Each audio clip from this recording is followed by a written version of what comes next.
እኔ እንዳንቺ አይነቱ እንኳን ነው ማለት ነው ቁሜ የማወራበት ወይ አንቺ አራዳ ወይኔ ባዳ ደስ ስትይ ወይ ይፈልጋል አልወጣም። አንቺ ወይ ምንድን ነው የምትይው? አልወጣም እስኪ አስወጪኝ አንቺ አልወጣም። ፏዴ ላስወጣት ሻንዲ ስነ ስርዓት ይኑራችሁ፣ በእናታችሁ ስነ ስርዓት ይኑራችሁ። አንቺ ቦርኮ እኔ ጋር እንዳትከፍልሽ። አሰላሙ አለይኩም ወራህመቱላሂ ወበረካቱ። ውድ የቻናሌ ቤተሰብ ሰላም እንዴት ናችሁ? እኔ ደህና ነኝ አልሐምዱሊላህ። እንግዲህ ዛሬ በፉፉ ምክንያት ሶፊና ሱሚያ ያው ተጨራረሱ ማለት ይቻላል። እንግዲህ እስከ ቪዲዮውን እስከ መጨረሻ ድረስ እየተከታተላችሁ ላይክ፣ ሼር፣ ሰብስክራይብ ማድረጋችሁን እንዳትረሱ ማለት ነው የኔ ውድ ቤተሰቦች። እና እንግዲህ ሱሚያ ከየት መጣሽ? እንዴት መጣሽ? ለምን መጣሽ? ያ እኛ እንደ ተመልካች መጠየቅ የምንችለው ማውራት የምንችለው ይሄ ስለሆነ ማለት ነው። ፉአድ ብዙ ነገር ደርሶበታል። ብዙም ታሟል ከዚህ በፊት እና አሁን ደግሞ ያው ከሞትና ከህይወት በቃላ አውቅም ብቻ ግን ከሞት ነው የተረፈ አይደል እንዴ? አልሐምዱሊላህ አላህ እንኳን አተረፈው። የከሰራ ነገር ድጋሚ እሱ ካለ የሚመጣ ነገር ነው። ይሁን እሺ ችግር የለም። እና በዚህ ህመሙ ላይ አሞት የነበረ ታይም ማን ነው ከጎኑ ያለ? ሶፊያ ናት። ሲቀጥል ሶፊያ ኖረች አልኖረች ሶፊያና ፉአድ ፍቅረኛሞች የወደፊት ባልና ሚስት ናቸው።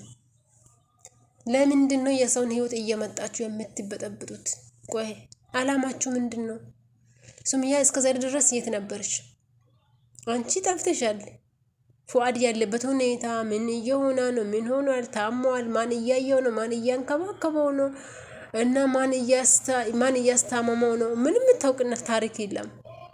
እና ዛሬ ገና ለገና ምን ታገኝቶ ነው የመጣሽው? እና ሶፊና ፉፉ በጣም ምርጥ ጥንዶች ናቸው። እና ከሶፊያና ከፉፉ ህይወት ውጪ። አንቺ ብቻ ሳትሆኚ ውጡ በቃ። የእውነት ቶፊቅም አንቺም ደግሞ ገና ለገና ልጆቹ ህይወታቸውን መኖር ሲጀምሩ የሰውን ህይወት ለምንድን ነው የምታበላሹት? ያኔ ሰው ሲያልፍለት ሰው ሲደሰት የማይወደው ሰው ሳይሆን ስቃን ነው። ያ እንደዛ ነው የሚባለው። እና አሁን ፉፉና ሶፊ ህይወታቸውን ሊኖሩ ትላንትናቸውን ረስቶ አዲስ ህይወት አዲስ ምዕራፍ ከፍቶ ደስ በሚል ሁኔታ ደስ የሚሉ ጥንዶች ሆኖ ህይወታቸውን ለማምራት ሲሞክሩ ለምንድን ነው መታችሁ እንቅፋት የምትሆኑት? ምን አይነት ድራማ ነው? አሁን በአንቺ ምክንያት የምንወዳቸው ፉፉና ሶፊ ምንም ማለት አንችልም።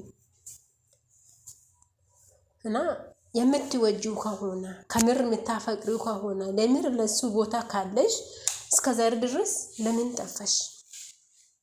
አንደኛ ጥያቄ ይሄ ነው። አንድ ሰው ካስፈለገው ያ ሰው ያስፈልገኛል ካላ ያለበት ሁኔታ ሰላሙን ይጠይቃል። ባለፈው የት ነበርሽ? በቶፊቅ ጋርዶቹ ተመቶ አሞት የነበረ ጊዜ ማን ነበር እያሳመመው የነበረ? እግሩን እንኳን ታጥቦ ማተኛ ጠቅቷት ሶፊያ ነበር እያጠበችው ነበር አይደለም እንደ እግሩን። የመጨረሻ ነው ጥያቄ። አንቺ ይሄን ያክል ፉአድ ቦታ ካለሽ ማለት ለፉአድ አንቺ በልብሽ ቦታ ካለው እውነት አፍቅረሽ ከሆነ የሚፈልግሽ እሱ የሚፈልግሽ ከሆነ አንቺ የምትፈልጊ ከሆነ በእያንዳንዱ እንቅስቃሴው ከጎኑ ልትሆኚ ይገባል።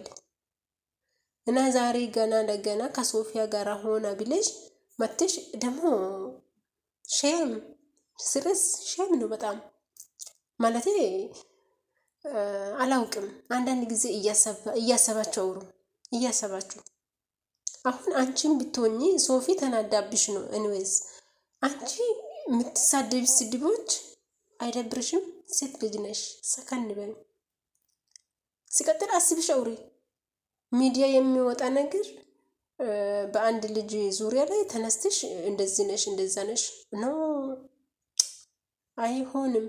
ማለቴ ከስርዓት የወጣ ንግግሮቹን ከስርዓት የወጡ ስድቦች ይቅርባችሁ። ሶፊ አንቺን ብትሆን ስታወሪ ቢያንስ ተጠንቀቂ። ማለት ጥሩ አይደለም። በቃ ሶሻል ሚዲያ ላይ ስትዘዛደቡ ደስ አይልም። እሺ ሱምያ አንቺ ፉአድን አስበሽ ሳይሆን የመጣሽው ልታሳምሚው ነው የመጣሽው ነው የምትመስዩ። ልጁ ለራሱ ታሟል። አንገቱ እንደሚታይ ነው ተቀርቅሯል። ጤነኛ አይደለም፣ አሞታል። ከሞትን የተረፋ ቢያንስ እኮ ዛሬ ነው የመጣሽው። እንኳን ተረፍክ፣ እንኳን አላህ አተረፈ ብለሽ ሰላሙን ሰጥተሽ ሰከን ባለ ንግግር ላይ ሰከን ያለ ንግግር ተናግረሽ ቢያንስ ህመሙን ብትቀንሽለት ምን አለ? መተሹ እያሳመማችሁ ከጎኑ ያለች እሱን ይብላ ሁሉን ነገርን ትታ እያንከባከባች ያለችውን ልጅ መተሽ እንደዚህ የምታንቋሽሻት እንደዚህ የምትሰድቢያት ምን አደረገችሽ? ፉአድ ወደዳት ወደደችው፣ በቃ ካላስ ምን ቀራሽ? ሂጂ ሌላ ፈልጊ፣ አግቢ፣ ከነሱ ህይወት ውጪ። እና በዚህ አጋጣሚ መወሰን የምችለው ፉአድ ነው። ችግሩ ከፉአድ ጋር ነው። ፉአድ ህይወትን ወይስ ጫወታን? ከሁለት አንድ። ህይወትና ጫወታ የተለያዩ ናቸው። እንወስ ከሶፊያ ጋር እውነተኛ ትዳር መስረታችሁ ከሆነ ወይም ደግሞ ለመመስረት አስባችሁ ወደ ሪሌሽንሺፕ ወደ ፍቅር ቀለም ገብታችሁ ከሆነ ሌላ ሴቶቹን ከአንድ ጀምረ ሶፊያ መጀመሪያም ነግረሃለች፣ እንደዚህ አይነት ነገር አይመቸኝም፣ ማንም እየመጣ በርን እንድንኳካ በአንተ ምክንያት አልፈልግም ብላለች። ያን ደግሞ ተስማምተህ ነው ከሷ ጋር አይሆንኩ። አሁንም ድጋሚ ደግማለች እና እውነቷን ነው። ደግሞ አንድ ሰው ትዳር ብሎ ካላ ትዳር ማለት ህይወት ነው። ድራማ ጫወታ አይደለም። ጫወታችሁና ድራማችሁ ሌላ፣ ህይወታችሁ ሌላ ማድረግ ነው ያለባችሁ። እና ሱምያ አመታ ሶፊያ እንደዚህ ስትረብሻት ከቤት ማስወጣት ነበረብህ። አዎ እሷ በስርዓት ታቁጭ ብላ እንደ ትልቅ ሰው ማውራት ካልቻለች ሶፊያን እንድትረብሻት መፍቀድ የለብህም ፉፉ ማለት ነው። እና እንደ ህፃን ልጅ ተነስቶ እርስ በራስ መደባደብ ደረጃ ደርሰዋል። ከመደባደብም ይልቅ ንግግር ስድባቸው ትንሽ ይደብራል። ሼም ነው። ትልቅ ናቸው እነሱ፣ ሴቶች ናቸው ደግሞ እና አላውቅም ብቻ የሰውን ህይወት ውስጥ እየመጣችሁ በቃ ችግር አትፍጥሩ። ነቀስ አትሆኑ። ለበቃ አንድ ሰው ህይወቱን ሊኖር ስል ነቀስ አንድ ነገር ወይም ደግሞ ይሄን ነገር በልቶ እንደሚበሰብሱ አይነት አሁን ፉአድና ሶፊያን ለማጣላትና ለመራራቅ ያላችሁ ተጽዕኖ ይመስለኛል። ያኔ ደግሞ ለዚህ ዋጋ ማክፈል ያለበት ፉአድ ነው።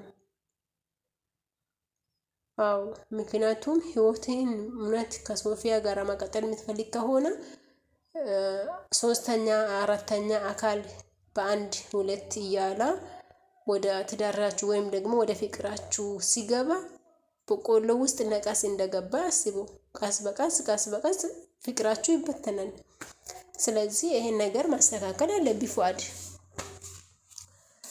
ብዬ አስባለሁ። ሱምያ ስህተት ሰርታለች። በዚህ አጋጣሚ ስህተት ሰርተሻል። ልጆቹ ደስ በሚል ፍቅር ውስጥ ያሉት ልጆቹን መተሽው ልታጣያቸው ነው አላማሽ። መጀመሪያ ለምን ጥለሽ ሄድሽ? ድሮም የጣሉት ሲነሳ ማንም አይወድምና ለምን ጥለሽ ሄድሽ? ለየት ሄድሽ ነበር? አሁን ዛሬ መተሽ የምትዩ ያው ህይወቱን መጀመሩን ሰምተሽው ልታበላሽውና ልታለያያቸው ነው እቅድሽ፣ ግን አይሳካላሽም ብዬ አስባለሁ።